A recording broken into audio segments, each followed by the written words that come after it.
Hey, so today we're going to dive into a really simple story that asks a massive question, one that kind of gets to the heart of everything. It's called The Cock and the Pearl. Just think about that for a second. How do we decide what something's worth? Is it some fixed thing out there in the world, or is it something that's way more personal? Well, this little fable gives us a brilliant way to start thinking about that, so let's get into it. All right, so first things first. Like any good story, we've got to set the scene and meet our main character. So I want you to picture a typical bustling farmyard. You've got hens clucking all over the place, straw on the ground. It's its own little world, you know? It has its own rules, its own important business, and definitely its own pecking order. And right in the middle of all of this, we've got our guy. And he's not just any old bird. He is the master of this entire domain. He's strutting around with this absolute confidence, right, among his hens. To him, this farmyard is the whole universe. And yeah, he's the king.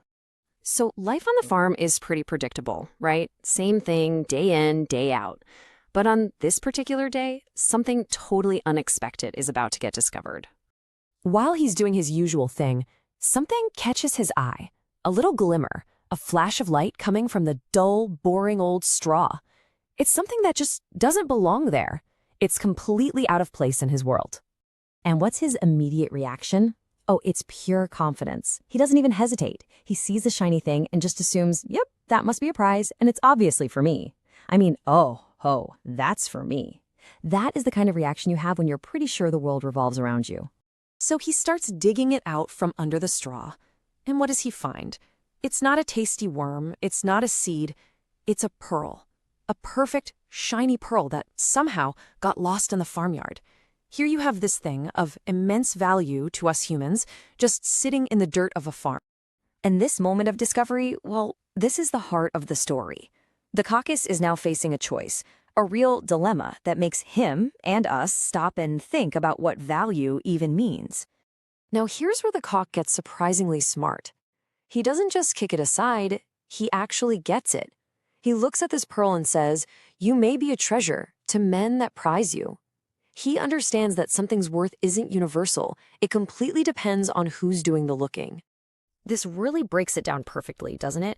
On one hand, you've got the pearl. It's a symbol of what we might call abstract value, like wealth, beauty, status. And on the other hand, you have a simple barleycorn. Its value is all about function, food, energy, survival. It's why a priceless work of art is totally worthless to someone who's dying of thirst in a desert. Value is completely situational. And here it is, his final decision.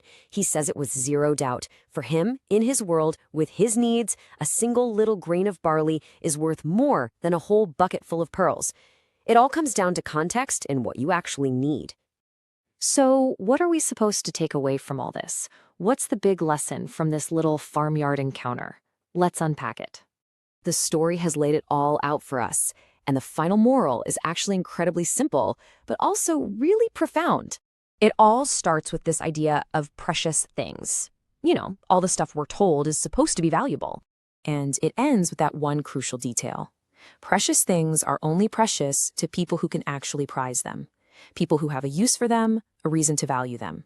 And you see this everywhere, right? From the art world where value is totally subjective, to our own jobs where a certain skill might be priceless in one career and completely useless in another. Value isn't a fact, it's an agreement. And that leaves us with one last question, and this one's for you to think about.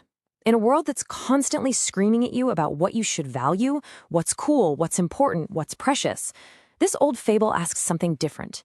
Forget about the pearls for a second. What's the simple, practical, truly essential thing you need? What is your barleycorn?